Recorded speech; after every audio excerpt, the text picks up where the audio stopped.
I will certainly endorse a candidate in the 2028 elections. May susuportahang kandidato sa pagkapangulo si Pangulong Ferdinand Marcos Jr. sa 2028 presidential elections. Naku po, sino kaya yon? Sino kaya yung kandidato na yon na susuportahan ni Pangulong Bongbong Marcos? Aha? May idea na po ba kayo? Kaya kawawa po talaga yung kawawa yung atat na nagdeklara agad na tatakbo. Oh. Diba? Si Sara, 'di ba? Atat na atat. Oh, nag-announce po agad. Oh, di durog. Sino kaya ang susuportahan ni Pangulo? Babae ba o lalaki? Kasi yung babae, alanganin. Kasi sabi nung... Hindi ko muna papangalanan para ma-excite naman kayo, di ba? Yung babae po, alanganin yun. Kasi, ang sabi niya, hindi naman daw po siya tatakbo. Masaya na daw po siya doon sa kanyang lugar. Itong lalaki, ang lakas pa naman sa survey, mga pre, no? Mukhang durog talaga mga DDS Duterte dito. Partida, hindi pa po yan nagsasabing tatakbo siya sa 2028. Tahimik pa. Pero maingay na yung pangalan.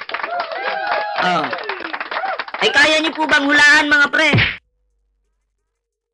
Kaya niyo po bang hulaan kung sino yung tinutukoy natin? Sige nga, magbasa tayo sa comment. Sige po, magbasa tayo sa comment. Ayan kung sino susuportahan ni Apo Bongbong Boss BPM, yan ibubuto ng angkan namin. Di ba? Kung sino yung itataas. Si Lainey, nag-comment, Lainey daw. Malakas po si Lainey, sa totoo lang. Ang problema, ang sabi po niya, hindi daw po siya tatakbo. Posible pang magbago yan, Pwede siyang tumakbo, pwede hindi. May nagsasabing Trillanes, magsasabing Idol Rapi Tulfo. Alam nyo, ako, kahit sino po dyan sa mga minensyon nyo, suportado ko po yan lahat, Wag lang si Inday Sayan. Lahat ng mga minensyon nyo dyan, mga pre. Atin pong susuportahan yan. Kung sana nga, magkaisa sila, wag lang po si Inday. Mahirap po pag si Inday, So anyway, ito na. Tuloy natin to. Ito ang pagtitiyak ng Pangulo nang tanungin kung may i-endorso na ba siyang kandidato na lalaban kay Vice President Sara Duterte sa 2028 polls. Ngunit sa ngayon ayon kay PBBM, hindi pa niya alam kung sino ito. Masyado pa anyang maaga para pag-usapan ang halalan. Maaga pa. Pero naniniwala ko, may napupusuan na po yan si Pangulo. Kung sino po talaga yung kanyang susuportahan o itataas na kamay. Yung pambato ng Pangulo, no? Kasi kailangan po yan na meron pong itaas talaga yung Pangulo kasi para yun yung magtutuloy ng mga plano ni Pangulo, yung mga proyekto na iiwanan ng Pangulo. 'Di ba? Para po yung tao na yun yung magtuloy sa mga proyekto po ni Pangulong Bongbong Marcos. 'Di ba? Kasi po kung si Sara po yung mananalo, halimbawa lang, lahat po ng proyekto ni PBBM, stop po yan. Diba? Yung magagandang plano para sa bansa, stop po yan. Alam naman po natin, makasarili yung mga Duterte. Real talk lang naman. Diba? Shoutout po sa mga bagong pasok dyan sa hindi pa po nakakapag-like, share, subscribe. Kalimbangin nyo na po yung bell button natin dyan. Alright, di ba? Tuloy natin. Pa ng Pangulo, wala pa siyang kinakausap ng mga personalidad na maaaring isabak sa presidential race. Put it this way, I haven't sat down with anyone and said, do you want to run for president or not? No, we've not come anywhere near that. So the time will come. The time will come. Ipapaubaya rin niya sa kanyang partido na Partido Federal ng Pilipinas o PFP ang estratehiya sa pagbuo ng mga alyansa. But of course, I have a political party that I belong to. That political party, the PFP, is going to make its alliances with other parties, and how that ends up in terms of the actual joint candidate with other parties, or if not, our own candidate. Nais ni Pangulong Marcos na maipagpatuloy ang anti-corruption campaign ng administrasyon at ang kandidato na kanya-anyang i-endorso ang magpapatuloy sa kampanyang ito na kanyang sinimulan. Yun. Oh, lahat po ng sinimula ng Pangulo na magaganda po sa bansang ito ay ano po, no? Kumbaga, pag tinaas ni PBBM yung kamay ng taong yun yung magpapatuloy. Diba? Kasi pag iba po yung nanalo, kumusta po kaya yung mga proyekto ni PBBM? Itutuloy pa ba o hindi? Malamang. Oh, yung iba dyan, ipapa-stop. Diba? Yung walang gutom program ni PBBM, baka mapatigil pa yan pag iba na po yung ano, iba na yung nakaupo na hindi naman kakampi ng administrasyon. Kasi alam naman po natin na yung iba, yung talagang kumakalaban po ngayon sa Pangulo, mga mukhang pere, no? Mga sarili, wala pong pagmamahal sa mga Pilipino. Oh, totoo po yan. O sino ba? Eh di mga Duterte. Oh, puro po pansariling interest yung kanilang gusto. Oh. Na. The candidate I will endorse will be somebody who I am confident will continue what we have begun in terms of the anti-corruption measures. Hindi rin nababahala si Pangulong Marcos sa mga naglalabasang survey kung saan nangunguna si VP Sara sa presidential race sa 2028 elections. I don't Alam nyo, sa mga survey kasi, yung mga DDS, mahilig gumawa yan ng mga fake survey na yan. Na si Sara Duterte yung nangunguna, Kesyo eto. Pero tingnan nyo po, ano bang nagawa ni Sara? Mag-comment nga kayo, anong naiambag ni Sara sa Pilipinas? Nakakapagtaka, mataas daw yung survey ni Sara, pero wala pong nagawa. Kahit ano pong isipin ko, wala. Ang alam ko lang, yung papandesal ni Sara. Yung palugaw ni Sara Duterte. Tapos yung nagbigay siya ng trapal na butas.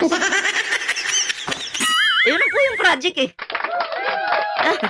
Ang sarap palakpakan sa utak. Tapos number 1 pa daw. Grabe no, yung tamad ngayon, yung wala nang ambag sa Pinas, yung pa yung number 1. Paano nangyari yun? Yung nangaangkin ng proyekto ng may proyekto. Number 1 na yun? Ay, nako, pastila na. don't really worry about surveys. I don't really, because of course I see them, but it doesn't make any difference to me. I don't change my decision because of the survey. I don't change direction because of the survey. I take a decision because of Kung si Senator Rapi Tulfo yung susuportahan ni PBBM, posible po yun, kasi maganda po talaga yung lalaki, yung mamumuno sa ating bansa, sa totoo lang. Kung si Leni Robredo din naman, pwede rin po. Kaya nga lang, may sinabi po si Leni noon na hindi daw po tatakbo. Kaya medyo naguguluhan po tayo, di ba? Sa bagay, malayo pa naman, pero lahat po ng mga yan, yung dalawang yan, malalakas. Pero hindi po ako naniniwala na si Trillanes ay tatakbo bilang presidente. Baka senador. Senador o di kaya mayor. Malamang, baka yun yung gusto ni Trillanes, Pero wala pa naman akong nabalitaan na siya ay tatakbo bilang presidente. Pero pagiging senador po, posible po yan. Mahirap po kasi kung tatlo sila mag-aagawan sa pagiging presidente, mahati po yung boto. Pag nahati yung boto, makakalusot yung kalaban dun. what I feel is the proper decision to make. Nel Maribuho, UNTV News and Rescue, Diyos ang aming sandigan, serbisyo publiko ang aming pinahalagahan. Ako, pabor po ako sa president natin, lalaki. Tapos ang vice natin, babae. Pwede po yun. Wait lang kasi may tumawag lang.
Ah. Tuloy na po tayo. Pasensya na po Pasensya na po sa may tumawag lang. Importante. Yan na nga mga pre, no? Ano po yung inyong opinion po dito sa ating napag-usapan po ngayon? Ayan paki-comment na lang po. At eto na po, no? Gusto ko po itong isunod, itong balitang ito. Eto po Ayan po, no? Kasi ayon po dito, bunuan never named Romualdez in flood control scandal. So ano po ibig sabihin nito, no?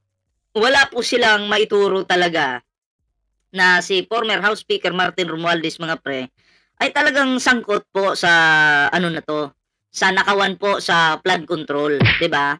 Paulit-ulit ko po itong sinasabi kasi may mga bobo po talagang DDS diyan na pilit idinidiin si Martin Romualdez. Sabi ko nga yung mga amo nyo nga walang may pakitang ebidensya na si Martin Romualdez ay nagwaldas ng pera ng taong bayan or sangkot sa flood control issue na yan. Kung meron di magsampa kayo ng kaso. Diba? Ay ganun lang naman po kasimple yun. Pinag-iinitan nyo yung tao. Ay magsampa kayo ng kaso. Ang tanong, bakit hindi magawa ng amo nyo? Diba? Ay, alam nyo, nagigets ko na Nung panahon ni Digong, kita nyo si Leni Robredo, sinisiraan sinisiraan ng mga Duterte, ng mga vlogger ni Digong. Pinapasama yung pangalan, nilalait-lait, linilugaw daw. Diba? Wag na tayong magtaka kasi nagawa nila noon, eto na naman. Ginawa na naman sa Pangulong Bongbong Marcos, ginawa na naman po kay former House Speaker Martin Romualdez. Gawain po talaga nila yan. Diba? Gawain po talaga nila yan. Kaya, wag na po kayong magtaka. No? Kung bakit ginagawa nila yan ngayon kay Martin Romualdez. Plano nila yan. Diba? Nasiraan lang sa social media pero hindi po nila kayang sampahan ng kaso. Diba? Ebidensya lang naman po yung kailangan. Kung may ebidensya diba? Makukulong. Ang problema ngayon, yung paniniwalaan niya, yung 18 garbage cargador. Pwede rin naman po. Sila yung maging witness. Pero walang kwenta kasi yung statements po nila laban bawi. Diba? Kayo po, ano po yung inyong opinion dyan? Eto, katulad neto. Laban bawi po to Itong 18 kargador na to.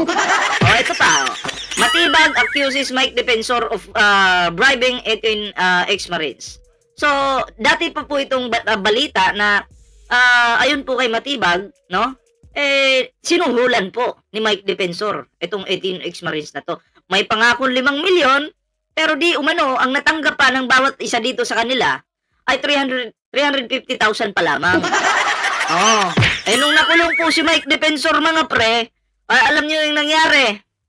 Alam niyo po ba yung nangyari? Nag-withdraw yung 4. Bumaliktad. Diba? Wala sigurong naibigay na bayad. Kaya sabi, manahimik na ako. Nung bumaliktad yung 4, yung natirang 14 na Marines kuno o kargador, siniraan yung 4. Hindi magsiraan kayo. Diba? Antibay magsisiraan. Kayo po, ano po yung inyong opinion dito, no? Pa-comment naman para mabasa po natin yung inyong kanya-kanyang opinion at reaksyon. Ayan, at syempre, no? Paki-share po ng ating live ngayon mga pre. Ayan. So ayan mga pre, no? Sa mga bagong pasok, ayan, shoutout po sa lahat. Like, share, subscribe po sa ating live ngayon. At eto na po, no? Ay sunod po natin ang balitang ito.